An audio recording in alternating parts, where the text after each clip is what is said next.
हाँ हाँ बच्चों, इसके पहले वाले वीडियो में हम लोगों ने जो है star to delta, delta to star, ये मेथड से रिलेटेड सवाल देखे थे। ये आज हम देखना अनंत श्रेणी पर प्रतिरोध जुड़े हुए हैं और उनको कैसे हल करें। चलिए ठीक है बेटा। तो इसमें ठीक है, इसमें देखते हैं बच्चों। देखिए इसमें बेटा कुछ चीज़ें आपको समझना है पहले से। मान लो ये 1 ओम है, एक सवाल से आप लोगों को समझा रहा हूँ। ये भी 1 ओम है, ये मान लो 1 ओम है, जैसे करके ये भी 1 ओम है। ऐसे करके आपके प्रतिरोध बहुत सारे जुड़े हैं, अनंत प्रतिरोध जुड़े हैं। ऐसे करके ये अनंत तक श्रेणी गई है। और ये आपका ए है और ये बी है, और पूछ लिया है ए और बी के बीच तुल्य प्रतिरोध क्या होगा। ऐसे करके है क्वेश्चन बेटा, थोड़ी देखें। ये 1 ओम है, 1 ओम है, 1 ओम है, 1 ओम है, ऐसे करके पूरे। ये प्रतिरोधों की संख्या कितनी? अनंत, सीरीज अनंत तक गई। बात थोड़ी बेटा समझें। क्या समझ में आई बात? अच्छा आप इसमें से ये बताओ, अगर इस पूरे का प्रतिरोध, माना इस पूरे का प्रतिरोध आर है, कितना? पूरे का प्रतिरोध है, यानी अगर ये सबको सब जोड़ डालो, उसका प्रतिरोध मान लिया जाए कुछ भी, जैसे आर मान लो, एक्स मान लो, जो भी इच्छा हो।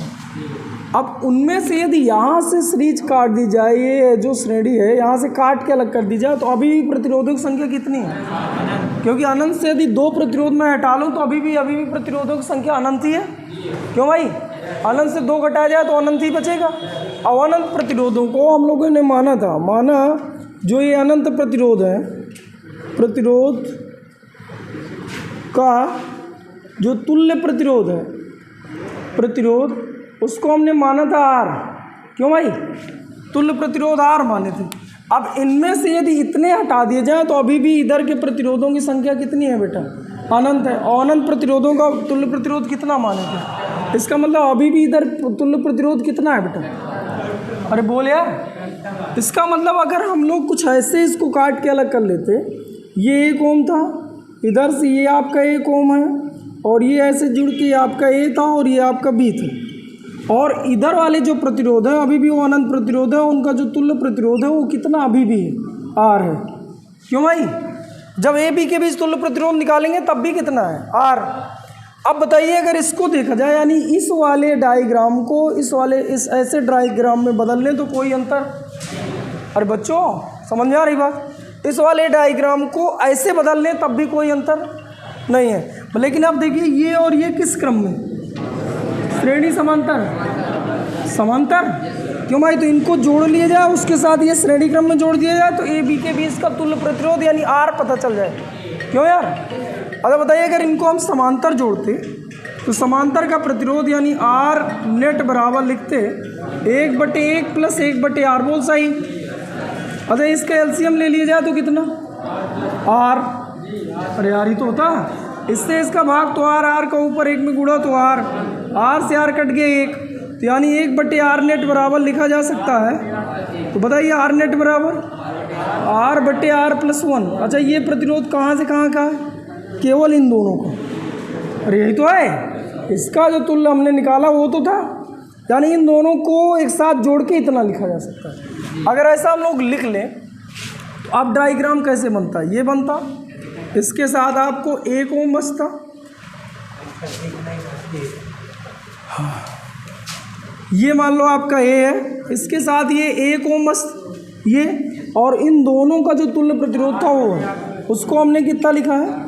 r/r + 1, और इसके साथ ये जैसे जुड़ के आया तो क्या ऐसे करके b लिखा हो, यानी b हम यहाँ लिख लें, कोई दिक्कत? अरे बोल बेटा। अब बताइए दोनों किस क्रम में? श्रेणी समांतर। अच्छा बताइए ए और बी के बीच तुल्य प्रतिरोध, ए और बी के बीच तुल्य प्रतिरोध कितना माने थे? आर। उसमें से अगर ये 2 हटा दें अभी भी प्रतिरोध कितना है? आर। अरे अभी प्रतिरोधों की संख्या अनंत है, प्रतिरोध कितना? सही है ना? इसका मतलब इसके बीच 2 तुल्य प्रतिरोध है, वो कितना है? आर। और अगर हम लोग जोड़ें तो आता कितना? 1 + r/r + 1। अरे बोल यार, बता इसको हम कैसे लिख लें? आर इसके नीचे 1 मान लें, एलसीएम कितना हो जाता? r + 1, इससे 1 कटता, ये हो जाता r + 1 प्लस इससे 1 कट जाता तो r। बोलो सही बेटा? तिर्यक गुणा कर दो, फिर ये गुणा कर दीजिए, ये हो जाता आर स्क्वायर प्लस आर बराबर इसका इससे गुणा, तो 2r प्लस 1। सही बेटा, इसको इधर ले आओ, तो आर स्क्वायर माइनस का आर, भाई एक आर इधर पहले से उधर से आता तो माइनस का 2r घट गए होते, माइनस का आर माइनस का 1 बराबर 0। क्या तुम्हें बात समझ में है? जब भी ऐसे सवाल आपको मिले, ऐसे सवाल मिले तो समझ जाइए कि पहली बात तो आप ये समझे कि एक द्विघात समीकरण बनेगा जिसे हम श्रीधराचार्य सूत्र विधि से हल करें। अरे बोल, अच्छा अब मुझे आर नेट चाहिए तो क्या श्रीधराचार्य लगा दिया जाए? श्रीधराचार्य का सूत्र तो यानी आर बराबर माइनस बी, वहाँ पर यक्स के पदों में द्विघात समीकरण बनता था, यक्स बराबर लिखते थे। यहाँ क्या बना है? आर के पदों में, तो आर बराबर माइनस बी का मान माइनस का 1, तो क्या प्लस का 1 लिख लें, plus minus under root B square minus 1 का स्क्वायर तो 1 माइनस 2a का मान कितना है 1 और b का मान कितना है माइनस 1, अच्छा 4ac माइनस 4ac बटे 2a, अच्छा ये बटे 2a का मान 1। यार ये 1 2 3 ये समझ में आया ना? जैसे कहीं पर आपका लिखा हो ऐसे 4r square plus 3r plus 6, तो a का मान कितना है 4, b का मान कितना है 3, c का मान, तो यहाँ पर ऐसे ही चेक करा जाए तो r स्क्वायर के साथ जो गुणांक है उसको हम कहते हैं a, तो इसके साथ गुणांक तो 1 का ही है, इसलिए हमने a का मान कितना लिखा है 1। बात तुम्हें समझ में आ रही है? a b c तीनों 1 है, b माइनस 1 है, c माइनस 1 है और a आपका प्लस का है। यहाँ वैल्यू उठा के रखिए, बताइए कितना लिखा 1 प्लस माइनस ये आपका लिखा है, इसका इससे गुणा कर दीजिए तो माइ प्लस का हो जाता 4 1 के 4 1 के 4, तो कितना हो गया 4 1 के 4 1 के 4, तो ये 4 होता और प्लस 1 तो कितना 5 बटे 2, यही है बच्चों। इसको हल करिए कितना आता है, देखो इधर ये आपका आ जाता है एक बार, ये आर बराबर उत्तर आए, खत्म बात। अरे बोल यार, अरे बताइए इसमें माइनस आना चाहिए कि नहीं आना चाहिए? अच्छा अगर मैं एक बार प्लस का लेते एक बार, तो माइनस का जब लेते तो प्रतिरोध माइनस का आता, क्योंकि ये वैल्यू बड़ी है और ये वैल्यू, तो बड़ी वैल्यू माइनस की अगर मैं रख दूंगा तो उत्तर टोटल माइनस का आ जाएगा ना। और रेजिस्टेंस यानी प्रतिरोध का भी ऋणात्मक, इसका मतलब इसका उत्तर कितना देता 1 प्लस अंडर रूल 5 बटे 2। द्विघात समीकरण कभी हल किया हो, उसमें से एक पद अग्राह्य मिला करता है ऐसे करके। अरे बोले यार, काल्पनिक जो है वो सही है, बस बात करता हूँ। उतार लो बेटा एक, हाँ चित्र सहित उतारना है। मैंने ये कहा कि यदि ये पूरी सीरीज है, जैसे सीरीज दोहराने लगे वहाँ से आपको काट के यदि तुल्य प्रतिरोध आप पूरे का प्रतिरोध आर मान के रखे हो, उस अनंत में से यदि 2 प्रतिरोध घटा दिए जाएँ तो अभी भी प्रतिरोधों की संख्या कितनी है अनंत। अनंत के लिए हम कितना मान के रखे हैं आर, इसका मतलब इधर अभी भी आर है, तो इसका ये 2 हम अलग कर लिए और इधर का तुल्य आर माने तो आर जोड़ दिए समांतर क्रम। जैसे जोड़े तो इन दोनों को जोड़ के मैंने इतना निकाला। अब बचा आप ए और बी के बीच, भाई इधर जुड़ गया तो एक प्रतिरोध होता है ये और एक होता है ये, तो 2 प्रतिरोध जुड़े। ये जो जुड़ के आया था उसका मान इतना था। अभी भी ए और बी के बीच जो तुल्य प्रतिरोध है यानी अनंत श्रेणी का था, और अनंत के प्रतिरोधों को, अनंत प्रतिरोधों का तुल्य प्रतिरोध आर के मान बराबर माने थे, तो ए और बी के बीच अभी भी प्रतिरोध तुल्य प्रतिरोध आर है और इसको जोड़ लेना है तो द्विघात समीकरण बनेगा। और जैसे द्विघात समीकरण बने सूत्र लगाना है। जितने भी अनंत वाले सवाल आएंगे उसमें श्रीधराचार्य सूत्र लगाना। चलिए एक सवाल और देख लीजिए बेटा, एक सवाल खुद से करिए, मैं सवाल दिए दे रहा हूँ, करिए बेटा। 1 ओम 2 ओम 1 ओम ये बी है। अब यही बार बार दोहराता रहेगा। यहाँ से फिर से आपका 1 ओम 2 ओम, यहाँ जोड़ दिया जाए 1 ओम, फिर यही 1 ओम 2 ओम, फिर से हमने इसको जोड़ दिया 1 ओम। ऐसे ऐसे जोड़ते जोड़ते हम लोग अनंत तक गए। अनंत तक गए। ए और बी के बीच तुल्य प्रतिरोध ज्ञात कीजिए। बनाओ, हल करो। क्वेश्चन नंबर दूसरा हल करो बेटा।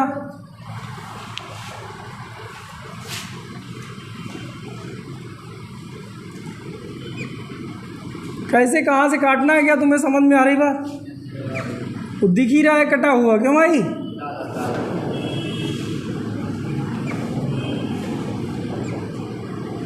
ऐसे अनंत तक प्रतिरोध जुड़े हुए हैं, तुल्य प्रतिरोध ज्ञात कीजिए। तुल्य प्रतिरोध ज्ञात कीजिए।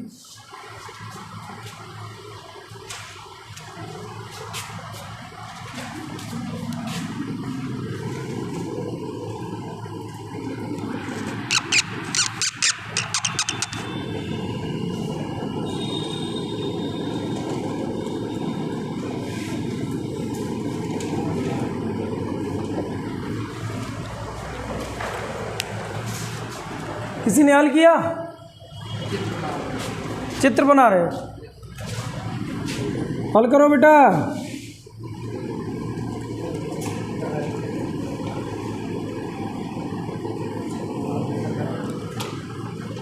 किसका उत्तर आया थोड़ी बताइएगा मुझे। कहाँ से सीरीज को काटा? यहाँ से आपने काटा होगा ऐसे कर। बोले यार, यहाँ से काटा होगा। सी कितना है? 3+17/2। चलिए ठीक है, देखे ले। करने हो किसी को आया बेटा? देखिए बेटा, 1 2 1 ऐसे करके जुड़ रहे। फिर से देखिए 1 2 1, मतलब यही सीरीज फिर से दोहराई, बार बार यही दोहरा रही है, अनंत तक दोहरा रही। अरे बोल यार, इसका मतलब अगर मैं यहाँ से इसको काट देता फिर से पूछता तो अभी भी तुल्य प्रतिरोध आ रहा है। जैसे मैं इसको काट दूँ, ये प्रतिरोधों की संख्या टोटल कितनी है? अनंत। अगर इतना सा भाग मैं हटा दूँ और यहाँ ए जोड़ दूँ, यहाँ मैं ए जोड़ूँ और यहाँ भी जोड़ूँ, तो अभी भी वही उत्तर आता है जो पहले आ रहा था। बोले यार, अनंत में यदि ये 3 प्रतिरोध मैं हटा देता तो उसके तुल्य प्रतिरोध के मान में कोई परिवर्तन, अनंत से 3 घटाया जाए तो उत्तर अभी भी अनंत आता। ये बात पता है? इसका मतलब मुझे समझ में आ गया कि ये जो मैं इधर हटाया हुआ था वो कौन सा भाग था। ये 1 ओम हटाया था, इधर से मैंने ऐसे करके 2 ओम हटाया था, फिर ऐसे करके मैंने 1 ओम हटाया था, और ये आपका ए था, बी था। अगर मैं इतना काट के इधर ए बी मान लूँ तो जो पहले तुल्य प्रतिरोध आर था, अभी भी इनका तुल्य प्रतिरोध कितना होगा? आर होगा। तो यानी इस पूरे का उत्तर कितना है? आर। और इस पूरे को मैं इधर आर के साथ जोड़ दूँ, ये हो गया ख़त्म। आया ये बात समझ में कि नहीं आई?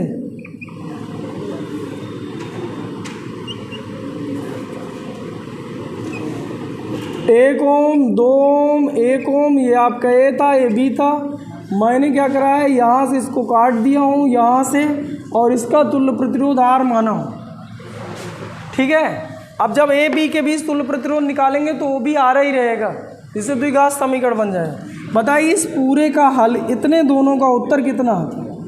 दोनों समांतर क्रम में हैं, तो समांतर क्रम का सूत्र होता है 1/r नेट, यानी यहाँ पर मैं नेट लिख दूँ, बराबर 1/r1, यानी 2 ओम प्लस 1/r। इसका एलसीएम हो जाता 2r, ये हो जाता r+2। क्या तुम्हें बात समझ में है? आर नेट बराबर कितना हो जाता? 2r/r+2। इन दोनों का है। अब इस ये और ये जुड़ के 1 हुआ, फिर ये हुआ, तो अब 1 2 3 तो बचे, और 1 के बाद 1 है, यानी तीनों किस क्रम में? क्योंकि अब आपका जो चित्र बन गया वो कुछ ऐसे बन गया, 1 ओम ऐसे, ये दोनों जुड़ गए, जुड़ के एक प्रतिरोध बन गए। ऐसे करके ये आपका ए है, ये आपका बी है, यहाँ पर आपका 1 ओम है, ये आपका जो जुड़ा था वो 2r/r+2 बना था, 2r/r+2 बना था। अब ए और बी के बीच तुल्य प्रतिरोध पूछा गया है, तो जब आप ए और बी के बीच तुल्य प्रतिरोध ज्ञात करेंगे तो ये और ये तीनों श्रेणी क्रम में है। बोले यार, यानी जब मैं आर नेट लिखता तो लिखता R1 + R2 + R3, तीनों का जोड़, तो इधर से ये, लेकिन ए और बी के बीच तुल्य प्रतिरोध कितना मान के रखियो, आर। आर बराबर लिखते R1 का मान 1 ओम, R2 का मान है 2R बटे R+2 और R3 का मान 1 ओम। ये एक और ये एक जुड़ के 2 हो गया। अब फिर एलसीएम ले लीजिए, तो R बराबर 2 + 2R बाई R+2, इसके नीचे एक मान के एलसीएम ले लीजिए, तो ये R बराबर आ जाता R+2 एलसीएम, इससे कट जाता तो ये हो जाता 2R + 4 और प्लस इससे कट जाता तो ये हो जाता 2R। अब इसका तिर्यक गुणा कर दीजिए, तो इसका इससे गुणा तो ये हो जाता R² + 2R बराबर ये 2R ये 2R, तो कितना हो जाता 4R + 4। अरे सही लिख रहा हूँ यार। अब इसको इधर ले आओ, तो R² ये 4 इधर आता तो माइनस का 2R हो जाता, -4 बराबर 0। ये आपका एक द्विघात समीकरण बना, जिसको श्रीधराचार्य से हल करना है, जिसको श्रीधराचार्य से हल करना है।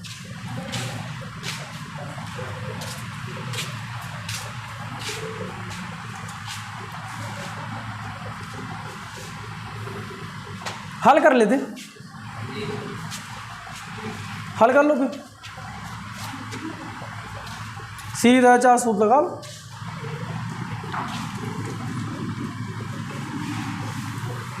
हल करो बेटा।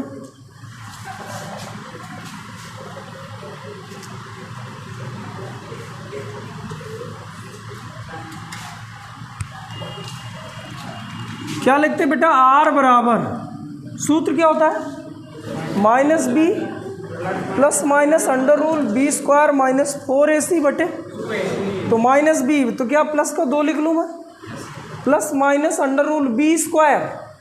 b इसमें कितना है बेटा, -2, -2 का स्क्वायर या क्या प्लस का 4 हो जाता, -4ac। a का मान कितना है 1 और c का मान कितना है -4 बटे 2a। 2a, a का मान कितना है बेटा 1। अब देखो ये कितना लिखा है, r बराबर लिखा है 2 प्लस माइनस, ये माइनस प्लस का हो जाता, अब 4 4 जा 16 क्यों भाई, अब 16 और प्लस 4 20 को क्या लिखा जा सकता है, 4 पंचे 20, यानी 2√5 बटे 2। अरे बोल यार, क्या अलग अलग इसको लिख ले, एक बार प्लस करके एक बार माइनस करने में प्रतिरोध माइनस का आ जाता, अतः उसको अग्राह्य छोड़ दिया जाए। R बराबर क्या लिख लिया जाए, 2 कॉमन ले लो तो 1 प्लस √5 बटे 2, 2 से 2 कट जाता, उत्तर आता R बराबर 1 प्लस √5 ओम। ये इसका उत्तर है, 1 प्लस √5 ओम, ये इसका उत्तर है बेटा।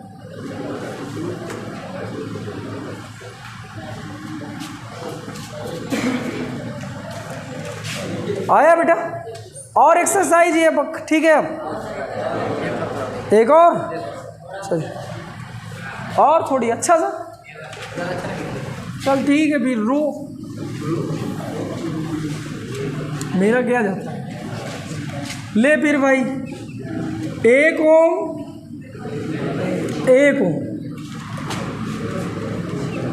2 ओम 2 ओम 4 ओम 4 ओम, जोड़ दिया अनंत तक, ये आपका A, ये आपका B, खत्म। वही तो कह रहा था अच्छा चाहिए। हाँ बच्चों, ऐसे सवालों को हल करने के लिए हम लोग क्या किया करते हैं कि आप देखिए, अगर यहाँ प्रतिरोध, अगर मैं अगर ऐसे एक होते, अगर एक सभी जगह एक होता, तो तुल्य प्रतिरोध हम R मानते थे। जैसे अभी 2 सवाल हल करें, बहुत सही ऐसे कर रहे थे ना। अब लेकिन आप देखो कि अगर हम लोग यहाँ से काटे, तो अगर पहले R माने थे, एक मान के यदि R माने तो उसका दुगुना बढ़ा। अरे बढ़ा क्या, हर बार दुगुना बढ़ता जा रहा है। इसका मतलब अगर इस पूरे का हम R माने और यहाँ से काटे तो अब आर जोड़े कि 2r जोड़े? खत्म बात। अरे नहीं आया? अरे ऐसे सवाल मैं तो बहुत सारे किए हो गया, दुगना बढ़ता चला जा रहा है। इसका मतलब अगर मैं यहाँ से काट दूँ, अब पूरे का तुल्य प्रतिरोध एक अगर होता तो तुल्य प्रतिरोध में कितना मान के रखा? आर। इसका मतलब आर का दुगना बढ़ा, फिर दुगना बढ़ा, फिर दुगना बढ़ा, यानी प्रत्येक अगर यहाँ से काटता तो इतने तक का अगर ये 2 मानता तो आर, तो उसका दुगना 4। अरे नहीं है? अगर ये आपका कितना है 1 ओम, ये ऐसे करके कितना है 1 ओम, और तुल्य प्रतिरोध हम कितना माने आर, तो इसका ये 2 गुना, मतलब हर बार इसका 2 का गुणा करते चले जाना है। देख पहले 1 में 2 का गुणा करे 2 है, 2 में 2 का गुणा का 4 करा, फिर अगला बार कितना मिलता? 8 मिलता। 6 नहीं 8। बात तुम्हें समझ आ रही? तो दुगुना बढ़ रहा है, 2 का गुणा हो रहा है बार बार। इसका मतलब इधर का प्रतिरोध कितना है? अगर टोटल का आर है, अगर ए और बी का आर है, तो ये इधर पे कितना है 2r। ठीक है, अब हो गया सवाल सरल, हल करें। अब आगे हल कर डालो, हल कर डालो। सतीश भैया बैठे हो, पहले इन दोनों को जोड़ लो, तो 1/r नेट लिख लो बराबर 1/1 प्लस 1/2r। एलसीएम ले लो, 2r इससे कट गया तो ये हो गया 2r, प्लस इससे कट गया 1, तो आर नेट बराबर आप लिख सकते थे 2r/2r + 1। यही आया बेटा। अब अगर ये मैं जोड़ दूं तो अब आप ए और बी कैसे हो जाता है? ये आपका 1 ओम है, ये दोनों जुड़ के एक ही प्रतिरोध बन गया होता, जिसका मान होता 2r/2r + 1। इसके बाद अगर मैं इधर से इधर जोड़ दूं तो ये आपका ए है और ये आपका बी है। अब ये दोनों सीरीज दिख रही होंगी, क्यों भाई? श्रेणी क्रम में। तो श्रेणी क्रम का तुल्य प्रतिरोध कितना श्रेणी क्रम के लिए? अच्छा बताइए, जब आर नेट लिखता तो आर नेट बराबर सूत्र है, यानी आर ए बी के बीच तुल्य जो प्रतिरोध है R1 + R2 श्रेणी क्रम का सूत्र लगाता। बोल सही बेटा। अच्छा बताइए, ए और बी के बीच तुल्य प्रतिरोध आर लिखूं कि 2r लिखूं? अगर इसको आर माने तो इसकी तुलना में ये 2r लिखे थे, इधर 2 गुना बढ़ रहा है, इधर थोड़ी बढ़ रहा है, तो बता आर लिखूं कि 2r? आर बराबर इधर क्या लिखा जाए R1 का मान कितना है 1, प्लस R2 का मान 2r/2r + 1। इसके नीचे 1 मानो, एलसीएम ले लो, 2r + 1 इससे घटा तो 2r + 1 + 2r, R बराबर इसके नीचे 1 मान के तिर्य गुणा, तो ये हो जाता 2r² + r बराबर ये हो जाता 4r + 1। अब इसको इधर ले आओ तो 2r² - 3r + 1 बराबर 0, -1 बराबर 0। अच्छा, क्या द्विघात समीकरण बना? अब आगे हल कर लेते हैं, आगे हल कर लेते बेटा। सूत्र पता है कौन सा होता? चलिए ठीक है, मैं मिटा के इधर हल कर लूँ। सूत्र होता है, जिन्हें ना पता हो एक बार मैं सूत्र भी लिख दूँ। आर बराबर सूत्र हुआ करता है -b + √b² - 4ac/2a। जिन्हें ए बी सी ना पता हो, x² के साथ का गुणांक, x² का जो गुणांक होता है वो a कहलाता है, या यहाँ पर r है तो r² का जो गुणांक है वो a कहलाएगा, जो r का गुणांक है वो b कहलाएगा, जो बाकी बच जाए वो c कहलाएगा। इसका मतलब अगर यहाँ पर b देखा जाए तो -3 है, और सूत्र में भी माइनस है, तो माए प्लस का 3 होगा, प्लस माइनस √b², यानी -3 का स्क्वायर 9, -4 गुणे a का मान 2 गुणे c का मान -1/2 गुणे a का मान 2। अब इसको हल कर लीजिए तो 3 प्लस माइनस ये हो जाता है 4 दूना 8, 8 9 17, सही लिखा, /4। ये इसका माइनस हटा दो, ओम लिख दो। इतना इसका उत्तर आता। ये बेटा इसका उत्तर है, हो गया बेटा। अगली मेथड और चाहिए? ठीक है बेटा, सिमेट्रिक मैं पढ़ा दूंगा, कोई दिक्कत नहीं, ठीक है। सिमेट्री का और सरल होता है, बस उसमें एक एक तो मेथड है, एक मिरर है और एक फोल्डिंग। फिलहाल आप लोग डाल लीजिए कार्बन प्रतिरोध, कार्बन प्रतिरोध। इस साल जो नीट का पेपर हुआ ना, उसको जो मैंने अपने टेलीग्राम में डाला था ना, पेपर सबको मिला कि नहीं? उसमें आप देखिए पहला क्वेश्चन कार्बन प्रतिरोध का था। अभी भी ना देखे हो तो देख लीजिए, ठीक है। कार्बन प्रतिरोध, इधर देखो बेटा, कार्बन प्रतिरोध, इसमें क्या हुआ करता है, पहले थोड़ी सी बात कर लें ऐसे। कार्बन प्रतिरोध थोड़ी बात करें। अब प्रतिरोध अगर मुझे बहुत ज़्यादा चाहिए, तो प्रतिरोध ज़्यादा अगर हमें चाहिए तो हम प्रतिरोधों का संयोजन किस क्रम में करते हैं? श्रेणी क्रम में। बोल सही। R बराबर सूत्र क्या होता है? R1 + R2 + R3। मान लो एक है आपका 2 ओम का, दूसरा है 3 ओम का, तीसरा है 4 ओम का। बता कितना है? कितना आया? 9 ओम आया। लेकिन हमें मान लो चाहिए 9000 ओम। कितना चाहिए? तो आगे इतना ज़्यादा प्रतिरोध चाहिए, तो R बराबर सूत्र हुआ करता है ρL / A। क्या तुम्हें बात पता है? अगर मुझे प्रतिरोध बहुत ज़्यादा चाहिए तो मैं तार को बहुत पतला बनाऊं, यानी ये क्षेत्रफल कम कर दूं तो प्रतिरोध बढ़ेगा, और तार अत्यधिक लंबाई की कर दूं तो प्रतिरोध बढ़ेगा। अगर हमें धातुओं को लेकर, यानी धातु का कोई तार लेकर प्रतिरोध मुझे बहुत ज़्यादा चाहिए, तो मैं कुछ ऐसा करता, यानी बहुत लंबा तार लेता और बहुत पतला तार लेता, और ऐसा जो है पदार्थ चुनता जिसका विशिष्ट प्रतिरोध बहुत ज़्यादा हो, क्योंकि अगर ये बढ़ेगा तो ये बढ़ेगा। अरे बोल यार, जैसे नाइक्रोम ऐसा तार ले लीजिए। जैसे हम लोग किस में लगाते हैं, मान लीजिए हीटर में तार लगाते हैं ना नाइक्रोम का, वहाँ पर प्रतिरोध बहुत ज़्यादा होता है, इसलिए वो तुरंत जो है गर्म होके ऊष्मा देने लगता है। लेकिन यार उनका भी प्रतिरोध इतना ज़्यादा अगर बढ़ाना तो भी समस्या है, क्योंकि अगर पतला तार बड़ा तार ले लोगे तो सुविधाजनक नहीं है। जैसे एक उदाहरण बताता हूँ, कंप्यूटर का मदरबोर्ड देखो बेटा, देखो नहीं देखो, उसके पीछे जहाँ से हम लोग इसको करंट देते हैं वो एसएमपीएस कहलाता है, एसएमपीएस, ठीक है।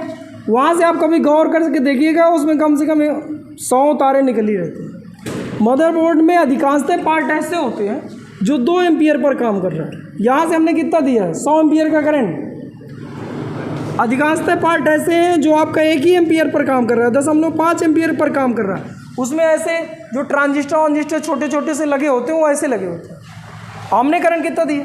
अरे हम तो करंट वही देंगे ना जो अपने घर पे आ रही है, हम सीधे दे दिए 1000, वो सॉरी 100। अब ये एडजस्ट कौन करे? बाकी एसएमपीएस का काम है। अब एसएमपीएस इतने करंट को इतने करंट में बदलना है। घर में चार्जर जो मोबाइल वाला है, देखिए कभी कितने का है? 3-4 वोल्ट का, 2.5 वोल्ट का, 3.5 जो भी है। और घर में आती कितनी वोल्टेज? 220। अरे बोले यार, 220 वोल्ट आ रही है, और उसको कितना चाहिए? तो अब इतने ज़्यादा से इतना कम अचानक करे, और आप कम करने के लिए प्रतिरोध बहुत ज़्यादा बढ़ाएंगे तभी करंट रुकेगा। अरे बोल यार, करंट हमें कम करना है तो हम क्या बढ़ाएं? प्रतिरोध। इसका मतलब प्रतिरोध हमें बहुत ज़्यादा चाहिए नहीं चाहिए? अगर प्रतिरोध हमें ज़्यादा चाहिए तो अब प्रतिरोध बढ़ाने के लिए सूत्र क्या है? ρL / A, यानी एक पतला तार लगाएं और एक बड़ा लंबा सा तार लगाएं, पतला और लंबा तार लगाएं। ये ज़्यादा होगा तो प्रतिरोध बढ़ेगा, पतला होगा तो प्रतिरोध बढ़ेगा। इसीलिए जो पहला वाला कंप्यूटर बनाए थे हम लोग, वो 100 मीटर लंबा बनाए थे। मतलब जैसे यहाँ से जैसे रोड, अब बंद करना है तो अब समझ कितनी दिक्कत, दौड़। अब हाथ में मोबाइल आ गया, वो कंप्यूटर ही तो है, अब हाथ में रख के आसानी चला रहे हैं। अब सोच, उस जो हाथ में रख के मोबाइल जो चला रहे हैं उसमें कितना लंबा तार लगा हो, इतना बड़ा लंबा तार का प्रतिरोध। तो इसका मतलब ये टेक्निक से तो ना प्रतिरोध बढ़ाया गया हो। बोले यार, तो जो नई टेक्निक है उसका नाम क्या है? थोड़ी फील आई। यानी अर्धचालकों का उपयोग किया जाता है, धातुओं का नहीं। ये धातुओं का यूज करके हम लोग ऐसा कर रहे थे, उस समय जब बहुत ज़्यादा प्रतिरोध चाहिए तो फिर हम धातुओं के प्रतिरोध R बराबर रोयल अपान A के मेथड से प्रतिरोध नहीं बढ़ाते, जबकि धातु की जगह क्या ले लेते हैं, अर्धचालक। अब अर्धचालक आपके बहुत सारे हो सकते हैं, जैसे कार्बन हो गया, सिलिकॉन हो गई, जर्मेनियम हो गई। तो इनमें से इनका यूज क्या नहीं करते, कार्बन का ही क्यों यूज करते? क्योंकि कार्बन सबसे सस्ता और सभी जगह उपलब्ध है। अब सिलिकॉन का बनाने लगो, मान लो अब पता चले कि हमें कार्बन प्रतिरोध बनाए, वही इतना महंगा पड़ गया, तो फिर मोबाइल की कीमत कहाँ पहुँच गई या कंप्यूटर की कीमत कहाँ पहुँच गई? तो एक ऐसी चीज़ यूज किया जाए, काम वही कर रहे हैं, तीनों सेम काम कर रहे हैं, तो बताएं इनमें से किसका यूज करें? इसलिए कार्बन का यूज किया। क्या तुम्हें बात समझ में है?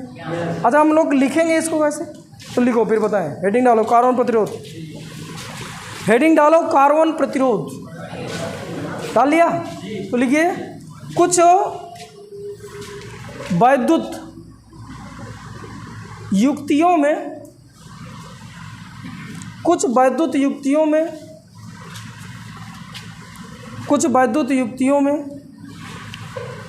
अत्यधिक प्रतिरोध की आवश्यकता होती है।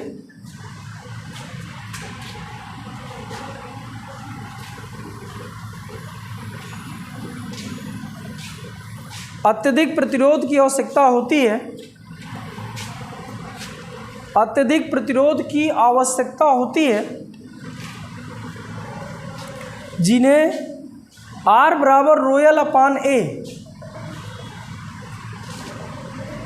जिन्हें R बराबर रोयल अपान A के अनुसार प्राप्त करना असुविधाजनक हो जाता है। R बराबर रोयल अपान A के अनुसार प्राप्त करना असुविधाजनक हो जाता है।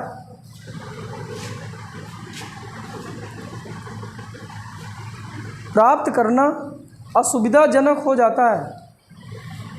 क्या बात समझ में? ये क्या कह रहा था? R बराबर रोयल अपान A क्या कह रहा था? एक पतला सा तार और एक बहुत बड़ा सा तार लो, तभी आप ज़्यादा प्रतिरोध प्राप्त कर पाओगे, यही तो कह रहा था। जो असुविधाजनक हो गया, वही चीज़ है लिखा है, असुविधाजनक हो जाता है। अतः प्रतिरोध प्राप्त करने के लिए अर्धचालक का उपयोग किया जाता है। अतः प्रतिरोध प्राप्त करने के लिए अर्धचालक का उपयोग किया जाता है।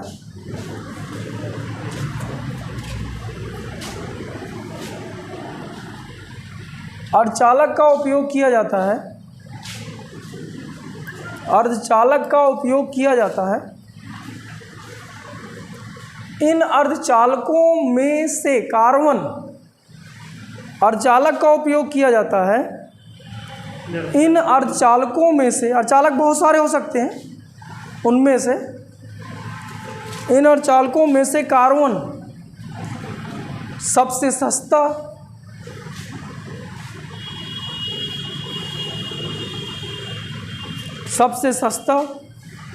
सुविधा से उपलब्ध, सर्वव्यापी,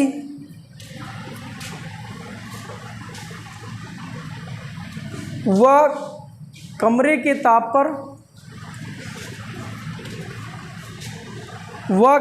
ताप पर इसका विशिष्ट प्रतिरोध अधिक होता है। वह कमरे के ताप पर इसका विशिष्ट प्रतिरोध अधिक होता है।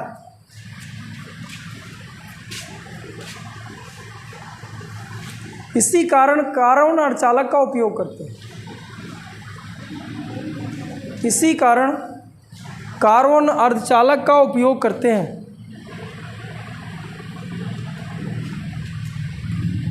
कार्बन अर्धचालक का उपयोग करते हैं।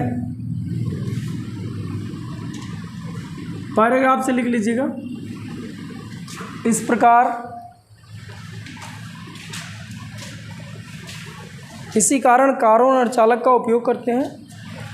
इस प्रकार, कामा इन्वर्टेड कामा में एक लाइन की डिफिनीशन लिखो। ये केवल तुम्हें समझने के लिए लिखवाया हूँ अभी, ठीक है। कार्बन अर्धचालक द्वारा प्राप्त प्रतिरोध कार्बन प्रतिरोध कहलाता है। कार्बन अर्धचालक द्वारा प्राप्त प्रतिरोध कार्बन प्रतिरोध कहलाता है। इन्वर्टेड कॉमा में लिख लीजिएगा, कार्बन अर्धचालक द्वारा प्राप्त प्रतिरोध कार्बन प्रतिरोध कहलाता है। कार्बन प्रतिरोध कहलाता है। कार्बन प्रतिरोध कहलाता है। लिख लिया बेटा?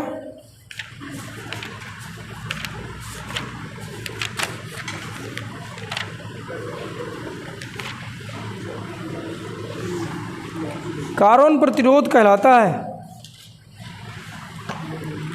अब देखिए बेटा, कार्बन प्रतिरोध अगर आप लोग देखें तो 2-2, 3-3 रुपए के मिल जाते हैं। जहाँ पर भी मान लो जो इलेक्ट्रॉनिक युक्तियाँ जैसे टीवी हो गई, ये सब जो बनाता हो, उसके पास जाइए तो दे देगा 1-2 रुपए। वो कुछ ऐसे करके होती हैं बेटा, ऐसे। या नेट में अपना सर्च करके देख लेना कैसे कार्बन प्रतिरोध डाल देना, आ जाएंगे तमाम रंग बिरंगी।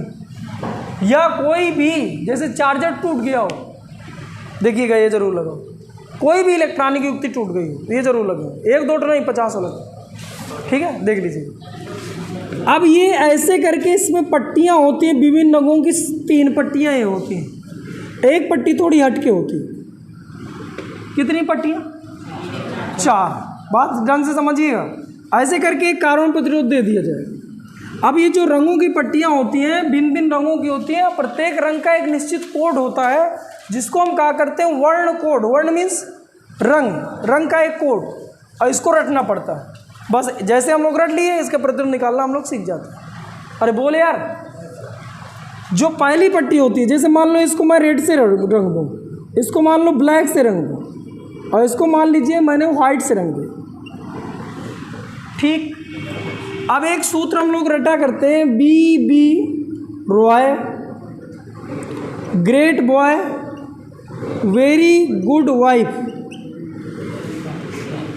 इस बी का मतलब है ब्लैक। क्या है? Brown, red, orange, yellow, green, blue, violet, grey, white. इसका मान है 0, 1, 2, 3, 4, 5, 6, 7, 8, 9।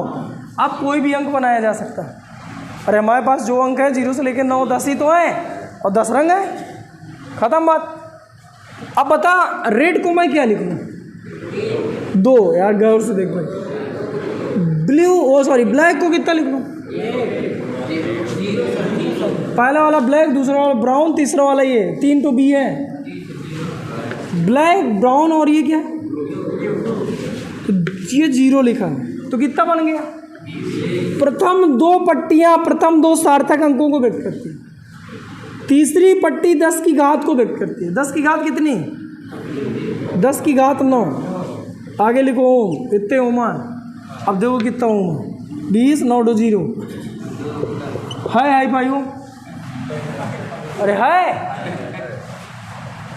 बहुत ज़्यादा प्रतिरोध है। आया तुम्हें समझ? कैसे पढ़ते हैं इसको हम क्या करते हैं? वर्ण कोड, और इसको कहते हैं पढ़ना। वर्ण कोड को पढ़ना यानी कार्बन प्रतिरोधों को पढ़ना। तो 2 हेडिंग पढ़ेंगे, एक वर्ण कोड, दूसरा कार्बन प्रतिरोध को पढ़ना। ठीक है। अब पढ़ने में हम लिख लेंगे कि पहली 2 पट्टियाँ क्या है, तीसरी क्या है, चौथी क्या है। चौथी जो हुआ करते हैं उसमें 2 ही कलर होते हैं, या तो गोल्डन होगा या तो सिल्वर होगा, या तो कोई कलर नहीं होगा।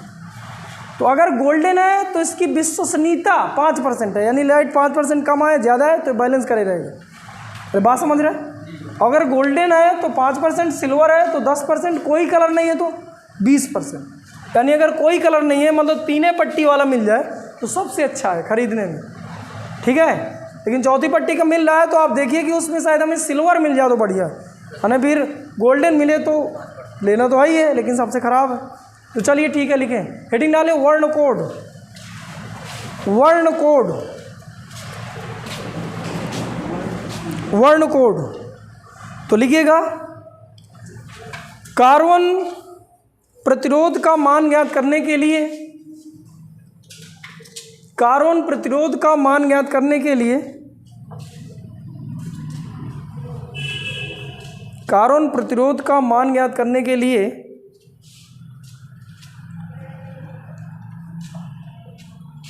कार्बन प्रतिरोध में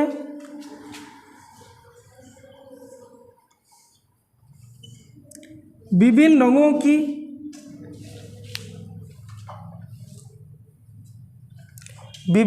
की 3 पट्टियां, तो विभिन्न रंगों की 4 कर लो, चारों लिख लिया जाए। विभिन्न रंगों की 4 पट्टियां बनी होती हैं, विभिन्न रंगों की 4 पट्टियां बनी होती हैं।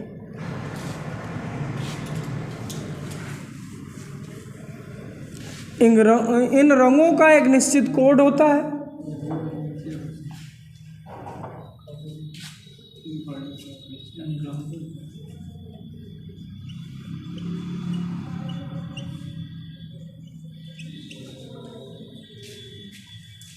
इसे कार्बन कोड कहते हैं।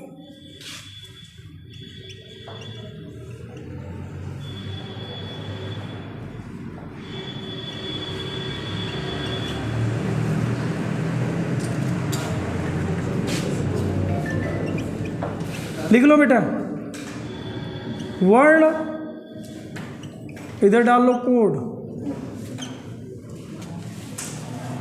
डाल लिया बेटा। पहला लिखो black, brown, red, orange, yellow, green, blue.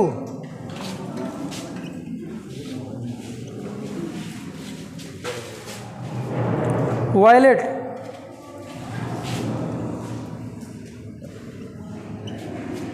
Violet, grey,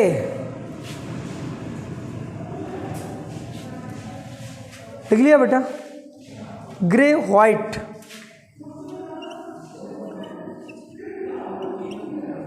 grey और व्हाइट। हाँ, इसका जो कोड है, इसको 0, 1, 2, 3, 4, 5, 6, 7, 8, 9।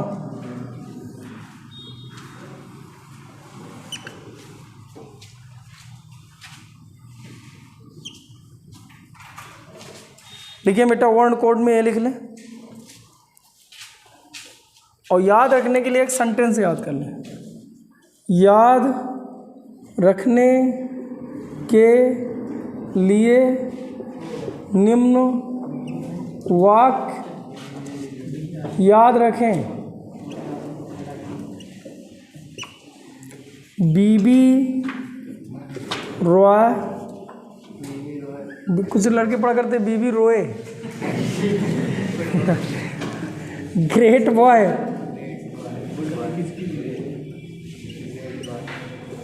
Boy, BB Roy, great boy, very good.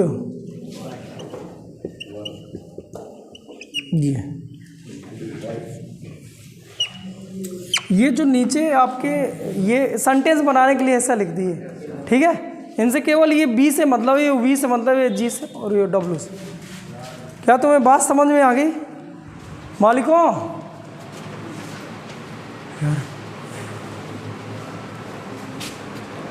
लेकिन इसमें आप लोग गड़बड़ कहाँ कर देते हो? जो 3 टू बी है, पहला वाला ब्लैक है, दूसरा ब्राउन है, तीसरा, अरे ठीक है, 2 टू जी है, बस यही गड़बड़ हो जाता है। पहला ग्रीन है, फिर बाद में ग्रे। जैसे मैंने रट्टा मार लिया, आप भी वैसे ही मार लिया। बनाया बेटा?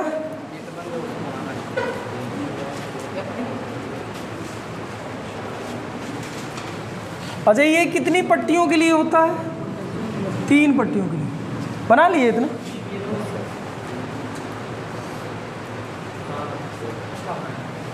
चौथी पट्टी के लिए 2 अलग से रंग होते हैं, उसको लिख लेंगे यार आगे। लिख गया? हाँ, अगली हेडिंग।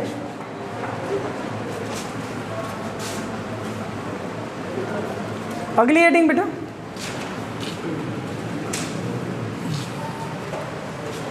अगली हेडिंग डाल लीजिए, कार्बन कोड को पढ़ना या कार्बन प्रतिरोध को पढ़ना, ऐसे डालो। कार्बन प्रतिरोध को पढ़ना, कैसे कार्बन प्रतिरोध पढ़ा जाए तो लिखिएगा, कार्बन प्रतिरोध में विभिन्न रंगों की 4 पट्टियाँ होती हैं। विभिन्न रंगों की 4 पट्टियाँ होती हैं।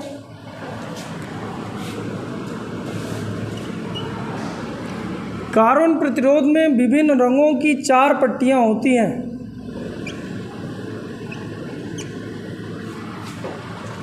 चार पट्टियाँ होती हैं।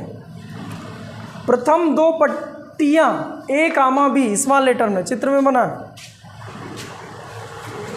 4 पट्टियाँ होती हैं। प्रथम 2 पट्टियाँ A, B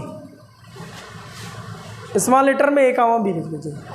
A, B प्रथम 2 सार्थक अंकों को, प्रथम 2 सार्थक अंकों को,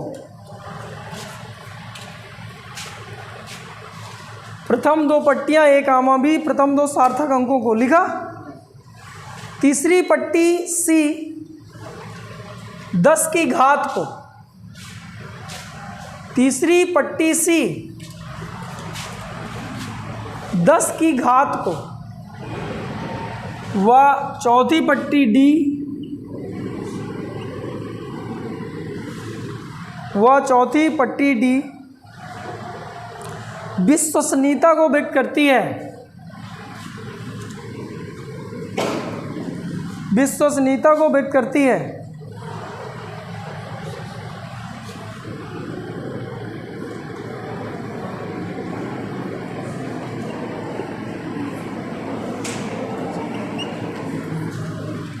चौथी पट्टी में निम्न कलर होते हैं।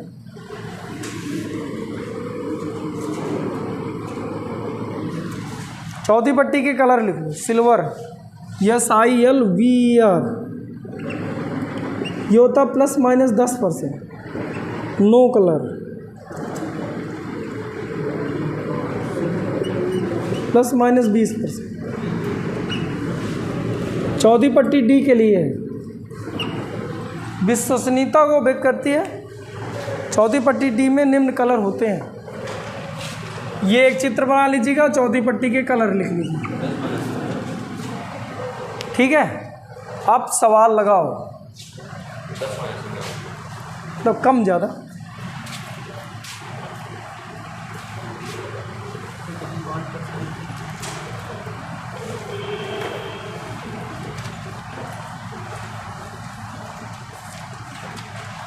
अब एक सवाल पूछा जाए छोटे लाल।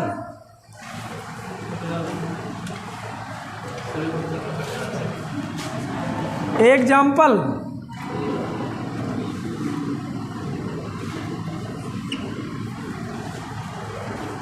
बना लो, चित्र बनाओ, चित्र बनाओ।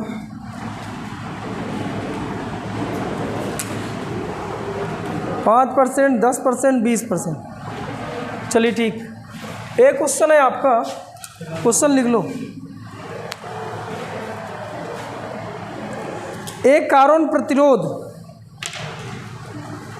क्वेश्चन लिख लो। एक कार्बन प्रतिरोध 58 किलो ओम का है। 58 किलो ओम का है। इस पर बैंड के रंगों के क्रम क्या है?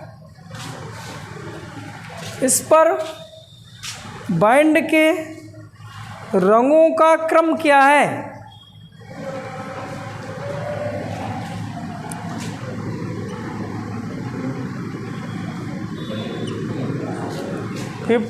Kilo ohm.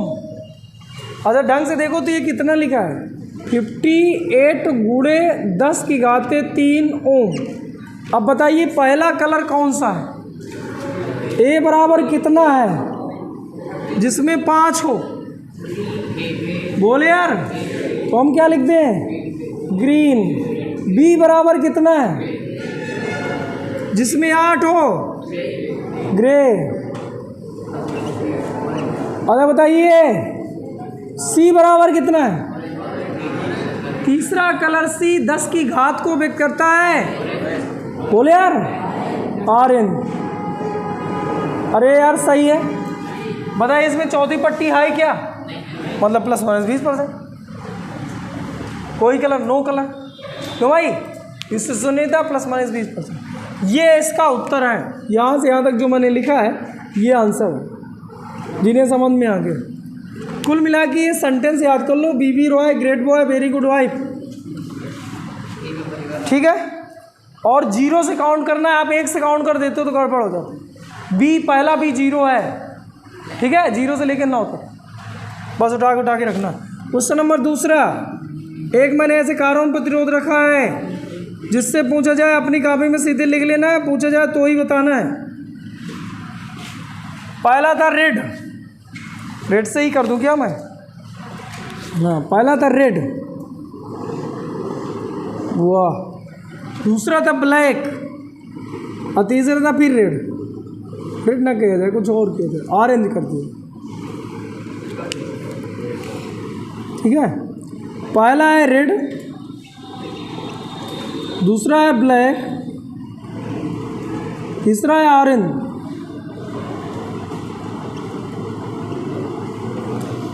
चौथा है सिल्वर,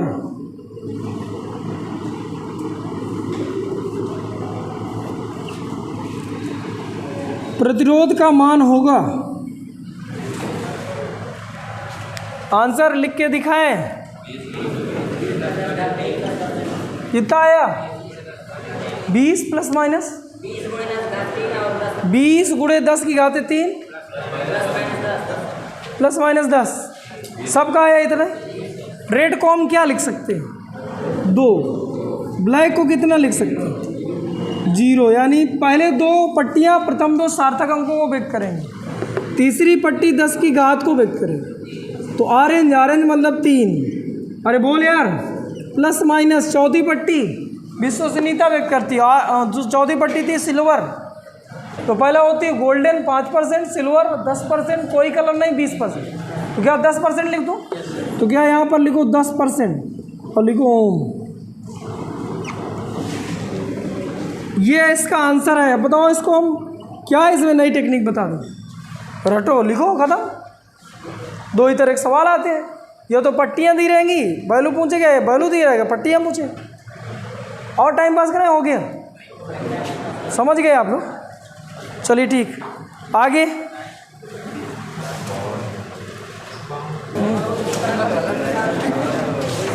हाँ बच्चों, आज यहीं तक पढ़ते हैं, कल हम लोग और प्रतिरोधों से रिलेटेड सवाल देखेंगे। थैंक यू बच्चों।